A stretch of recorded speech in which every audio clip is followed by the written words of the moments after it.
It was supposed to be just another day in the life of Sarah Grant, the newly appointed chief of police. For Sarah, the first day on the job was a culmination of years of hard work, sleepless nights, and relentless determination. She had dreamed of this moment since she was a young officer, fighting for justice in a world that often seemed indifferent to it. Now, at the helm of the police department in the small city of Rosedale, she was ready to make a difference. But what she didn't expect was the weight of history that would greet her at every turn. Sarah entered the building early, the department still quiet. She had always been an early riser, always eager to take on the day's challenges. As she walked through the corridors, she felt the eyes of her new colleagues on her, many of them sizing her up. She knew that not everyone was happy about her promotion. After all, she wasn't just a woman in a man's world. She was also an outsider, someone who had risen through the ranks without much political backing, and someone who had made a name for herself by calling out corruption when she saw it. Her first meeting of the day was with the command staff, a group of senior officers who had been with the department for decades. Most of them were veteran officers, weathered by years of service, accustomed to the old ways of doing things. They had seen plenty of chiefs come and go, and few had lasted long enough to make a dent in the department's entrenched culture. To them, Sarah was just another newcomer, another outsider who would likely burn out when faced with the reality of running a police force in a city like Rosedale. But Sarah was determined to prove them wrong. She had come prepared. As she entered the conference room, she offered a firm handshake to each of the officers. They greeted her with polite smiles, but she could tell they were sizing her up. The room was filled with an air of cautious curiosity. No one knew exactly what to expect from her. She sat at the head of the table, calm but confident, ready to face whatever came her way. The meeting began with the usual discussions: budget concerns, ongoing investigations, and updates from various divisions. But Sarah could sense the underlying tension, the subtle resistance to her leadership. Whispers of discontent lingered in the background. She knew the department was struggling with a reputation for racial profiling and excessive force, but what she hadn't expected was the deep-seated resentment among certain members of the force toward any change. She could feel it in the way they spoke, in the way they looked at her. They didn't want someone like her, a woman with a reputation for standing up against the system, telling them how to do their jobs. As the meeting went on, Sarah's mind began to shift. She had expected to face challenges from the outside world: public protests, community activists demanding accountability, and the media hounding her every move. What she hadn't anticipated was the level of resistance within her own ranks. She had heard rumors of racial tensions and unspoken biases, but the reality was far more insidious than she had imagined. The department was divided, and the lines were drawn between those who wanted real change and those who were content to maintain the status quo. It wasn't just about policy changes. It was about power, about who controlled the department and who had the authority to enforce the rules. After the meeting, Sarah took a moment to reflect. She walked through the hallways of the station, her heels clicking against the worn floor tiles. The walls were adorned with old photographs, trophies, and plaques celebrating the department's long history. There was a sense of pride in the building, but also a sense of stagnation. She could feel the weight of the past bearing down on her, reminding her that the system she was about to challenge was deeply rooted. The police force had always been a symbol of authority, a force that commanded respect, but beneath the surface, there were cracks that had been ignored for too long. Her thoughts were interrupted by a knock on the door. It was Officer Cole, one of the department's most senior and influential members. He had been with Rosedale PD for over 20 years, and he carried himself like a man who had earned his place at the top. With his broad shoulders and gruff demeanor, he was the embodiment of the old guard. "Chief Grant," he said, his voice gruff but respectful. "I'd like to have a word." Sarah motioned for him to sit.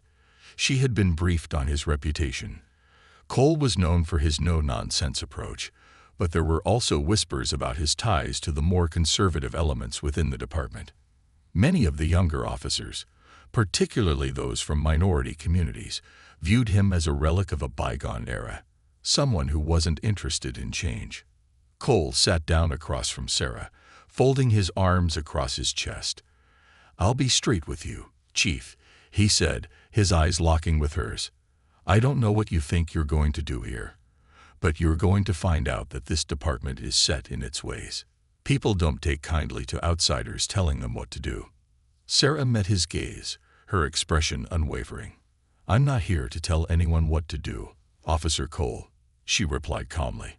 "I'm here to make sure this department serves the community fairly and justly. If that means challenging some old habits, so be it." Cole chuckled, though there was no humor in it. "You'll learn soon enough that the job isn't as easy as you think. These guys, they're not like you. They don't care about your ideals. They care about getting the job done. And the job here, Chief, involves keeping the peace, no matter how it's done." He stood up to leave, giving Sarah one last, lingering look. "Good luck," he muttered, and walked out. Sarah sat back in her chair, the weight of his words hanging in the air. It was clear that Cole didn't believe she had what it took to break through the department's culture of silence and complicity. But Sarah wasn't about to back down. She had spent her entire career fighting against injustice, and this was no different. She wasn't just here to maintain the status quo. She was here to challenge it. As the day went on, Sarah met with several other officers, all of whom were polite but distant. Some were eager to work with her, while others remained skeptical. In the back of her mind, Sarah knew she was walking into a hornet's nest. The problems that plagued the department ran deep, and her resolve was about to be tested in ways she couldn't even imagine. But for now, she remained focused. She knew that every change, no matter how small, would require time, patience, and a willingness to fight. It wasn't going to be easy, but Sarah was ready for the challenge. The calm before the storm had passed. The following days proved to be just as difficult, if not more, than Sarah had anticipated. Despite the optimism she had felt on her first day, the resistance from the officers was palpable. It wasn't just the old guard like Officer Cole, but even some of the younger officers who had been part of the department for a few years had already begun to show their true colors. It became increasingly clear that the walls of the Rosedale Police Department were not just built on brick and mortar. They were reinforced by decades of unspoken loyalty to a system that had long overlooked issues of race, corruption, and misconduct. Sarah had always been confident in her ability to lead, but this was different. The challenge wasn't just about reforming policy. It was about breaking down an entire culture that had been ingrained for years. She wasn't just fighting external pressure, like the media or the public's eye, but she was fighting the very officers she had trusted to follow her lead. One of the first things Sarah noticed was the tension between the department and the community. Rosedale was a city with a diverse population, but racial tensions ran high. The African American and Latino communities had long accused the police of profiling and heavy-handed tactics. Protests were frequent, with many residents demanding accountability. It was a divide Sarah knew she had to address head-on, but the first obstacle was dealing with the internal distrust within her own department. The command staff meetings became a battlefield in themselves. The officers who had been there for years were comfortable in their ways and were not ready to entertain any notion of change. They were protective of the old order, and they resented any suggestions that might challenge their authority. At first, Sarah tried to approach the meetings diplomatically, offering solutions that seemed harmless on the surface. She suggested new community outreach programs, a review of police practices, and additional training for officers. But her proposals were met with stony silence, and at times, outright hostility. Officer Cole, in particular, made his discontent known. He seemed to take every opportunity to challenge her leadership, questioning her decisions, and subtly undermining her authority. One morning, Sarah had asked him for an update on an investigation into a recent use-of-force incident involving one of his officers. Instead of providing the information she requested, Cole had made a pointed remark. "We don't need someone coming in here telling us how to do our jobs. The department's always run just fine without any of your social justice nonsense. Sarah felt the sting of his words, but she didn't show it. She had learned early in her career that silence was often the most powerful response to blatant disrespect. Instead, she took his comment as motivation to push harder. She knew that if she was going to bring any meaningful change to the department, she would need to gain the respect of these officers, whether they liked it or not. As the days wore on, the pressure began to mount. Sarah spent hours reviewing police reports, speaking to the officers individually, and trying to assess the true state of the department. It became evident that things were much worse than she had originally thought. She began to hear whispers about officers making racist comments, mishandling complaints from minority communities, and engaging in unethical behavior behind closed doors. She knew that change wouldn't come easily, but she couldn't ignore the signs that something needed to be done. One evening, after a long day of meetings, Sarah sat in her office, reviewing a stack of documents. Among the files was a report from an internal audit that highlighted several incidents of racial profiling during routine traffic stops. The report also mentioned the involvement of two officers, Detective Harding and Officer Cole. In these incidents, it wasn't just one or two isolated cases. It was a pattern, a practice that had been going on for years and had been swept under the rug for far too long. Sarah's heart sank as she read through the reports.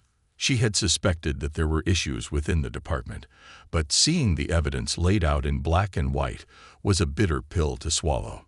She knew that confronting these officers would not only be uncomfortable, but it could also put her own career in jeopardy. Still, she couldn't let it go. She had made a promise to the community, and to herself, that she would lead with integrity.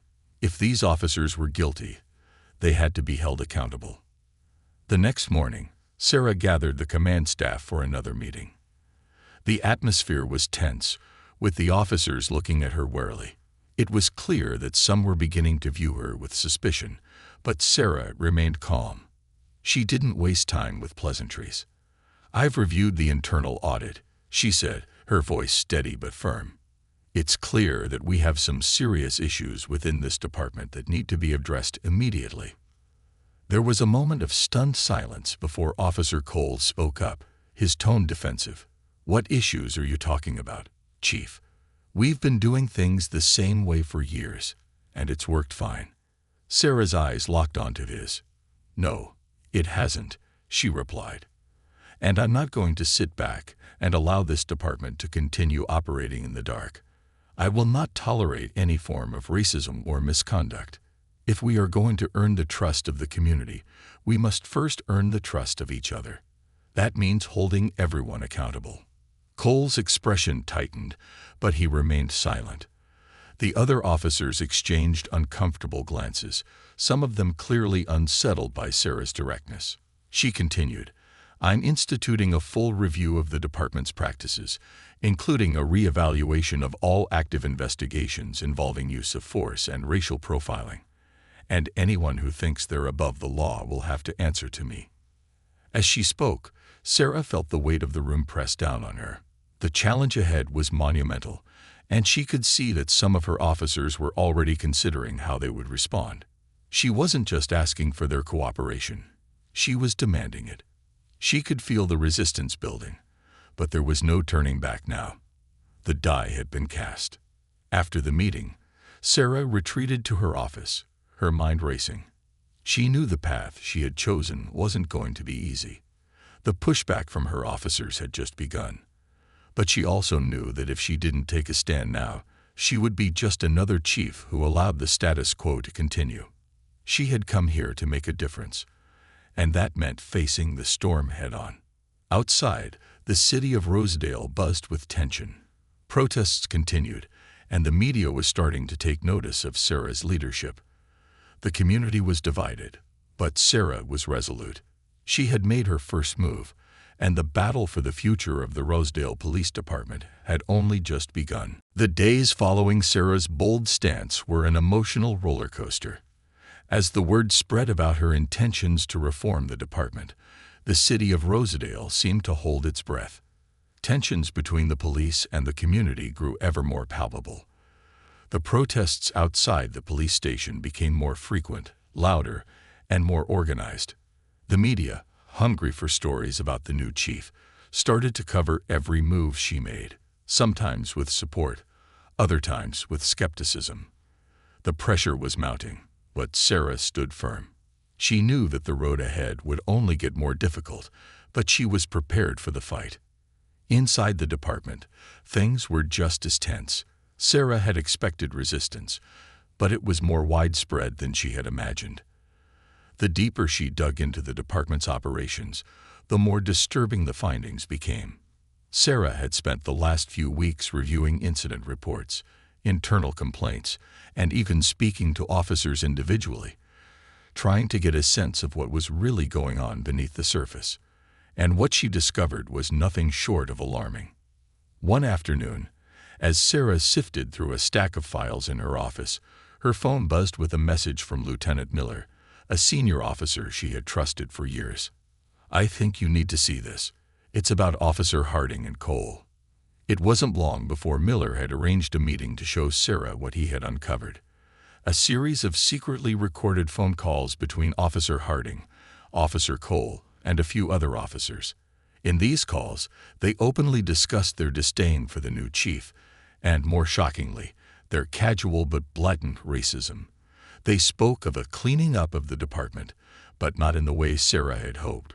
Rather, it was a plan to silently undermine her leadership by continuing the racist practices they had been known for while working in the shadows to discredit her. They spoke about keeping the department white and doing whatever it took to resist her efforts. Sarah felt her stomach twist as she listened to the recordings. She had heard rumors about the officers' behavior, but hearing it firsthand, clear, unambiguous, and filled with hate, shocked her to her core.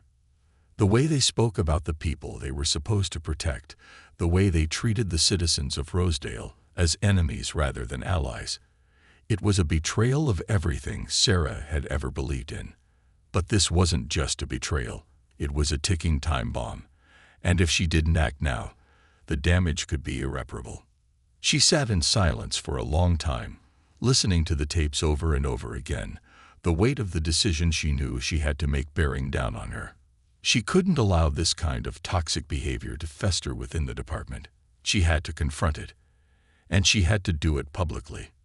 But the risk was enormous. Harding and Cole were influential figures in the department, and exposing them could ignite a full-scale rebellion within the force. By the time Sarah made her decision, the pressure on her was becoming overwhelming.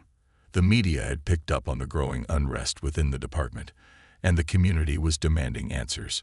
Rumors were swirling about which officers were involved in misconduct, but no one was willing to name names, no one except Sarah. The activists outside the station were demanding accountability, and if she didn't act soon, the situation could spiral out of control. That evening, as Sarah stared at the recordings in front of her, she knew there was no going back. She had to expose these officers for what they were, no matter the cost.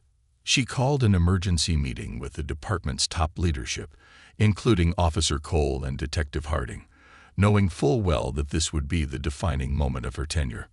The room was cold and silent when they all gathered around the conference table. Officer Cole entered first, his expression a mixture of defiance and curiosity, while Detective Harding followed closely behind, his eyes scanning the room with a wary glance. Sarah could feel the tension as she glanced around the room, seeing the varying degrees of discomfort etched on the faces of the officers. Some were on her side, but others were already thinking about how to back the old guard. When Sarah spoke, her voice was calm but resolute. "I've been made aware of several serious allegations about some members of this department," she began, pausing to let the words sink in. "This isn't an easy conversation, but it's one that must be had." Her eyes flicked briefly to Officer Cole and Detective Harding, who were both sitting at the far end of the table.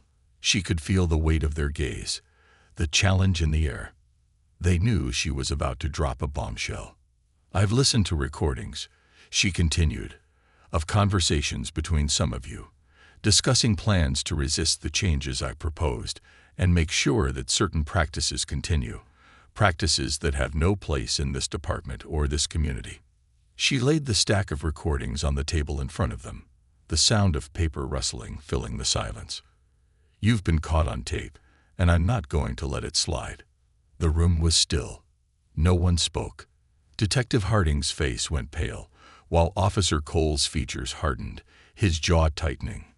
"This is a witch hunt," Cole finally growled, his voice low but filled with venom. "You have no evidence, Chief. Just because you don't like the way things have been done doesn't mean you can destroy us." But Sarah wasn't backing down. "I don't care about your old ways, Officer Cole," she said, her voice unwavering. "What I care about is protecting this city and making sure that every resident, no matter their background or color, feels safe when they call for help. Your actions have no place here. I won't let you use your badge as a weapon to divide this community." The standoff was tense, with both Cole and Harding glaring at her, their pride wounded, their power challenged. Sarah could feel the weight of the moment, the pressure from both sides. If she didn't act decisively, the department would be lost. After what felt like an eternity, Officer Cole finally stood up, his eyes fixed on Sarah. "You're making a mistake," he muttered. "You think this is going to change anything. You're just one person. You can't fight all of us." Sarah stood up too, her voice steady and unwavering. "Maybe not, but I'm not alone, and I will fight for what's right, no matter the cost." And just like that, Sarah had drawn the line in the sand. She had exposed the rot that had been festering within the department, and though the battle was far from over, she had made one thing clear: she would not allow this to continue. Her decision to confront the officers head-on marked the beginning of the real fight, one that would test not only her leadership but her very will to change the system from the inside out. The community was watching, and Sarah knew that whatever came next would change everything. The following week felt like an endless barrage of public scrutiny, political maneuvering, and internal pushback. Sarah's decision to confront Officer Cole and Detective Harding had triggered an immediate fallout, both within the department and in the community. As soon as the news broke, social media exploded with conflicting opinions, and the protests outside the police station grew larger. Rosedale's citizens were divided. Some hailed Sarah as a hero, finally, someone with the courage to stand up to a corrupt system. Others, especially many of the older, more conservative residents, viewed her as a traitor, a disruptor who was tarnishing the reputation of a department they had trusted for decades. Sarah had expected this kind of reaction, but the personal attacks were still difficult to bear. Her every decision, every word, was dissected by the media. Some reporters had already begun to label her the activist chief, as if her desire to serve all communities equally and justly was somehow radical. But it was the whispers inside the department that truly worried her. Even some of the officers who had outwardly supported her were now beginning to question her leadership, unsure of what this new direction meant for their careers. The strain of it all was beginning to show. Sarah found herself working late into the night, staring at reports, trying to figure out how to restore order and unity in a department that had become so fractured. She hadn't just challenged a few officers. She had challenged the very foundation of a system that had long been able to operate unchecked. It was a battle she hadn't anticipated, and now she found herself alone in many ways, questioning whether she could overcome the deep-seated loyalty that some officers still held to the old ways. The tipping point came when a second wave of officers, emboldened by Cole's defiance, began to openly undermine her authority. Sarah had called a department-wide meeting to address the chaos that was spiraling out of control, but as she stood at the front of the room, preparing to speak, she noticed the atmosphere in the room had changed. Several officers, notably a group of seasoned detectives, were sitting in the back, arms folded, glaring at her. They hadn't been vocal in their support of the changes she was implementing, but now their resentment was impossible to ignore. Even Officer Miller, who had been one of her few allies, looked uneasy. Sarah felt the weight of their glares and the pressure building in the room. She could sense that this was no longer just about reform. It was about survival. She had to act decisively to regain control before the department tore itself apart. The community was waiting, and if she couldn't restore order within her own ranks, everything she had fought for would be meaningless. Taking a deep breath, she stepped forward and addressed the room. "I know that these past few weeks have been difficult," she began, her voice steady. "There's been a lot of tension, and it's clear that some of you feel threatened by the changes I've brought. But let me make one thing clear. This isn't about me. This is about the people of Rosedale, and it's about making sure that we, as a department, are doing everything we can to protect them and build trust with the community. If that means we have to change how we do things, then we will change." The room remained silent, but Sarah could feel the eyes on her, some filled with skepticism, others with defiance. She pressed on. "I know some of you think that we can just return to the old ways, but those days are over. The world is changing. The community is changing, and we have to change with it, or we'll be left behind." As she spoke, Sarah could see a few faces softening, but others, especially Cole and Harding, remained unmoved. It was clear that they had no intention of backing down. Cole was the first to speak, his voice cold and dismissive. "You're pushing too hard, Chief," he said, leaning forward in his chair. "You're going to break this department if you keep forcing these changes. People are starting to question whether you're really the right person for this job." Sarah didn't flinch. She had anticipated this moment, and she knew what she had to do. "If anyone in this room feels that they can't support the direction I'm taking, then I suggest you make your decision now," she said, her voice cutting through the tension. "I'm not here to compromise. I'm here to lead, and I will not allow anyone, whether they've been here for 1 year or 30, to stand in the way of doing what's right for this city." There was a long pause. Sarah's words hung in the air, the challenge clear. She watched as several officers exchanged uncomfortable glances, weighing their options. It was a pivotal moment. If any officer was going to step forward and challenge her openly, this was the time. But no one did. Instead, one by one, the officers filed out of the room, their expressions unreadable. The silence that followed felt oppressive, as though the department had collectively held its breath and was now exhaling in unison. Sarah stood alone in the room for a moment, the weight of her decision settling in. She had drawn the line in the sand, and now the consequences were inevitable. But for the first time in days, she felt a flicker of hope. It wasn't much, but it was something. She had put herself on the line, and while she had no guarantees that she would succeed, she was no longer willing to back down. The confrontation had not ended with a victory. Far from it. The battle for the soul of the department was just beginning. Cole and Harding weren't going to give up without a fight, and Sarah knew that there were others lurking in the shadows, waiting to strike at the first sign of weakness. But she had made her position clear.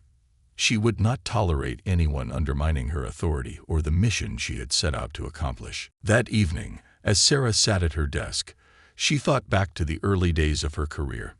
She had always been the underdog, the officer who had to prove herself time and time again. She had faced adversity, but nothing like this. This wasn't just about her career. It was about the future of Rosedale, about the kind of police force she wanted to leave behind. She had taken on the impossible before, and now she had to do it again. Only this time, the stakes were higher, and the fight was against her own department. Outside her window, the protests continued, the chants echoing through the streets. Sarah couldn't help but wonder if the community would ever truly believe in her. But one thing was clear. She was going to make sure that the Rosedale Police Department would no longer be a force that divided its people. She would fight for change, no matter how hard it got. This wasn't just about reform. It was about justice, and she would see it through, no matter the cost. The days that followed Sarah's ultimatum were some of the hardest she had ever faced.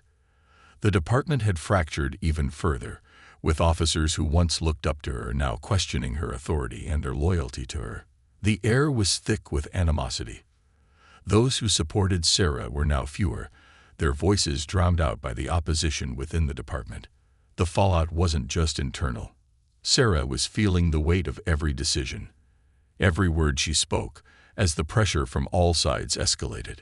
The first major blow came when the mayor's office contacted her. They had been receiving increasing complaints from some of the department's higher-ranking officers and influential community leaders. The mayor, who had supported Sarah's appointment, was now getting nervous. There were concerns about the growing unrest in the department and the potential for a public relations disaster. As Sarah sat in her office, listening to the mayor's office voice their concerns, she felt the walls closing in. They were asking her to back off, to slow down on the changes, to find common ground with the officers who were resisting her leadership. It wasn't just about the department anymore. It was about her position, her job, her future in law enforcement. But Sarah wasn't going to be swayed. She had already made her decision. She couldn't back down now, not after everything she had uncovered and fought for. There was no going back to the way things had been. "I understand your concerns," she told the mayor's office, her voice firm. "But I'm not here to appease anyone. I'm here to do what's right for this department and for the people of Rosedale. I'll make changes, but I will not compromise on integrity." The mayor was silent for a moment, then spoke, his tone cool and measured. "Do what you have to, Chief. But remember, this city is watching. We all are." Sarah hung up the phone and sat back in her chair, staring at the stack of reports on her desk. She had just made an enemy of the political establishment, but she wasn't about to lose her resolve now. What Sarah didn't know, as she continued her fight to restore order to the department, was that Officer Cole and Detective Harding were already putting their plan into motion. While they had outwardly appeared to accept the consequences of Sarah's confrontation, they were secretly rallying support among their loyalists. They weren't just disgruntled officers. They were power brokers within the department, well-connected, and able to sway others to their cause. They started to work quietly behind the scenes, spreading rumors about Sarah's leadership, sowing seeds of doubt in the minds of her remaining supporters. They whispered that she wasn't equipped to lead, that she was overreaching, that she was alienating the very people she needed to work with. The moment of truth came when Sarah was confronted by a small group of officers in the parking lot outside the station late one evening. She had stayed late, as usual, working on a new community policing initiative. She wasn't expecting anyone, but as she approached her car, the group of officers emerged from the shadows. They were all familiar faces, officers who had been in the department for years, some of whom had been with her from the beginning, or at least had shown support in her early days. "We need to talk," one of them said, his voice low and filled with tension.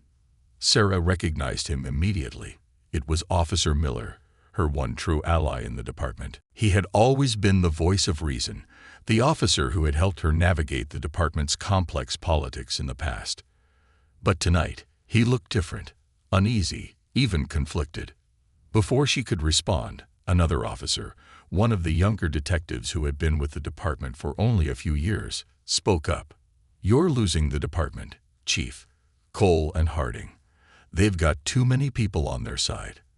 They're making us look bad, and now you're making it worse." Sarah felt the knot in her stomach tighten.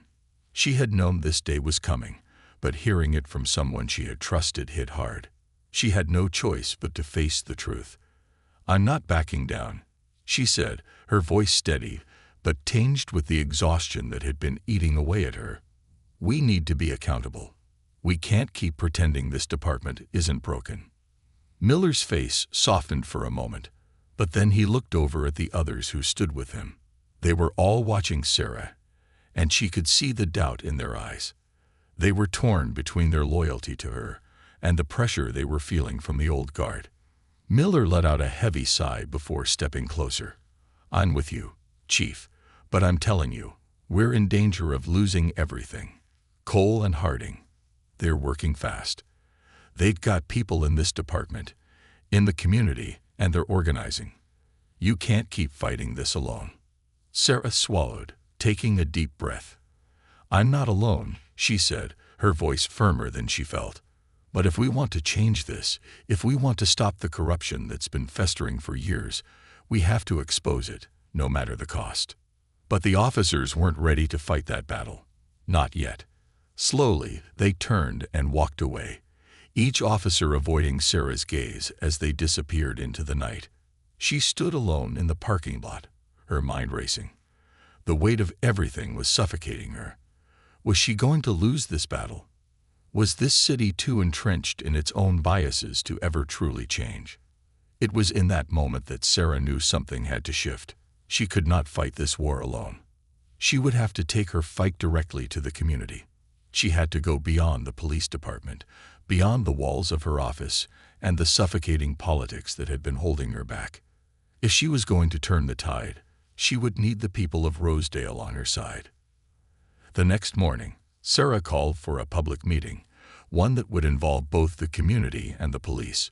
She needed transparency, needed to let the public see that she wasn't just another politician looking to sweep things under the rug.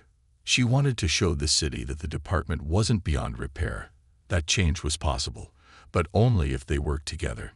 When the day of the meeting arrived, Sarah stood at the front of a packed room, facing a crowd of concerned citizens and skeptical officers. She could feel the weight of their eyes on her, the burden of expectation and doubt. "I know many of you feel that the police department has failed you," she began, her voice steady but filled with emotion. "I know that trust has been broken, but I'm here to tell you that we are committed to earning it back. We are not perfect, but we are willing to fight for the future of this city. We need your help. We can't do this without you." For the first time in weeks, Sarah felt a shift in the atmosphere. The community responded, not with anger, but with understanding. They asked questions, they voiced their concerns, but they also listened. The room was filled with tension, but it was also filled with hope. And for the first time, Sarah allowed herself to believe that maybe, just maybe, change was possible. She had made a bold stand, but now, with the backing of the community, she knew the real battle had only just begun. Sarah left the meeting that evening exhausted, but with a renewed sense of purpose. The battle for the future of Rosedale was far from over, but she had taken a crucial first step toward rebuilding trust, within the department, within the community, and within herself. Weeks passed, and the landscape of Rosedale shifted in ways no one could have predicted. The city, once caught in the tension between its police force and its communities, began to show signs of change. The fractures within the police department were far from healed, but Sarah had ignited something larger than herself. A dialogue, a movement. People started to see that the status quo could be challenged, and it was a feeling that rippled through the streets and across the police station. But while change was in the air, it was anything but easy, and Sarah knew the real test was just beginning. Despite the public show of unity at the community meeting, the department was still at war with itself. Officer Cole, Detective Harding, and their loyalists continued to undermine her leadership, leaking information, fueling rumors, and making it clear that they weren't backing down. Their influence reached deep into the heart of the department. Officers who had once shown signs of support now stood on the fence, unsure of what to believe. But Sarah had learned that silence and hesitation were just as dangerous as outright defiance. She had to be bold. She had to show the officers that no matter how entrenched the old guard was, they wouldn't control the future of this department. One fateful afternoon, Sarah received an anonymous tip, a warning about an illegal operation involving several officers, including Cole and Harding, who were rumored to be involved in smuggling evidence, manipulating investigations, and extorting local businesses. The weight of the information hit her like a freight train. This wasn't just about reform anymore. It was about corruption. She could no longer afford to be subtle, to play within the rules. She needed hard evidence, and she needed it fast. Sarah knew she couldn't tackle this battle alone. She reached out to Officer Miller, who had become one of the few officers she could trust implicitly. Miller's role was crucial now. As a senior officer, he had access to the internal workings of the department, and he had managed to keep his head down while still showing support for Sarah. He was also the one who had been quietly working behind the scenes, gathering intel and piecing together the puzzle of corruption that had spread through the force like an infection. "Sarah," Miller said when she called him, his voice grave, "this is bigger than I thought. Cole and Harding have a network, and it goes further than just the department. We're talking about ties to organized crime, even a few city officials. This isn't just a cleanup job. It's a complete overhaul." Sarah's heart pounded as the reality of the situation settled in. This wasn't just about confronting a few rogue officers anymore. This was a systemic rot that needed to be eradicated. But she couldn't do it without exposing the depth of the corruption. The evidence she needed had to be undeniable. She set the wheels in motion for an internal investigation, but she also knew she had to be careful. One wrong move, one misstep, and she could lose everything she had worked so hard for. For the next several days, Sarah and Miller worked quietly, meticulously gathering evidence. They tapped into the department's records, used anonymous sources within the department, and conducted covert surveillance on the officers involved. It was an exhausting, dangerous process, but they were making progress. They couldn't afford to take shortcuts, not with so much at stake. The tipping point came when they received an encrypted email containing a video that would change everything. It was raw, damning footage. Cole and Harding, along with a handful of other officers, in the middle of an illegal exchange, caught on tape trading evidence and taking bribes from a known criminal syndicate. The video was more than just a smoking gun. It was a full confession, a scandalous display of the department's corruption. Sarah knew that with this evidence, there would be no turning back. She couldn't protect these officers anymore, not if she was to have any credibility in the eyes of the public. She scheduled an emergency meeting with the mayor and the district attorney, knowing that the stakes were higher than ever. This wasn't just about removing bad apples. This was about rebuilding the entire department and restoring the trust that had been broken. The meeting that followed was tense, filled with an air of urgency. Sarah showed the video to the mayor and district attorney, both of whom were visibly shocked. "This is unprecedented," the district attorney said, staring at the screen. "If this goes public, we're looking at criminal charges against multiple officers. This could bring the entire department down." Sarah nodded, feeling the weight of the decision. "I can't protect them anymore. This has to come out. It's the only way we can begin to fix what's broken." The mayor, after a long pause, agreed. "It's going to be a hell of a storm, Sarah, but you've done the right thing. We'll support you, but we need to act fast." As the district attorney prepared the case and law enforcement officials were notified, Sarah knew that her life, her career, everything she had fought for, was on the line. The video would go public, and with it, the storm would break. The community would demand answers, and the department would be forced to confront the corruption that had festered for years.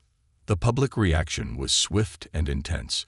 The news spread like wildfire, with media outlets airing the footage and demanding accountability. Protests erupted outside the police station. But this time, the sentiment had shifted. People weren't just angry, they were empowered. They saw the truth. The old guard, the officers who had been protected for so long, were now exposed. The power had shifted. Sarah was no longer fighting alone. In the days that followed, Cole and Harding were arrested, along with several other officers. The fallout was swift, and the city's leadership began to prepare for the long road ahead, one filled with investigations, trials, and the daunting task of rebuilding the department from the ground up. The police union, once a powerful force in protecting its officers, now found itself on the defensive. The system had been broken, and it was going to take years to rebuild the trust that had been shattered. But Sarah didn't back down. She didn't flinch when the media came calling, didn't hesitate when the politicians tried to put pressure on her to take it easy. She had exposed the truth, and now she would see this through to the end. She knew that her work was far from finished. There would be investigations, reforms, and a new wave of scrutiny from every corner of the city. The community, once divided, was now united by the shared goal of restoring integrity to the police department. It wasn't just about Sarah anymore. It was about everyone who had been affected by the corruption, everyone who had been let down by a system that was supposed to protect them. The work ahead was immense, but Sarah had begun a process that couldn't be stopped. The community was ready for change, and Sarah Grant had ignited the spark that would light the way. As the dust began to settle, Sarah stood at the window of her office, looking out over the city she had sworn to serve. It was a long road ahead, but for the first time in weeks, she felt something she hadn't felt in a long time: hope. The change she had fought for was finally beginning to take root, and although the journey ahead would be filled with obstacles, Sarah knew one thing for certain. She was no longer just a chief. She was a symbol of the possibility that change, no matter how difficult, was always within reach. The battle was far from over, but for the first time, she believed they could win it.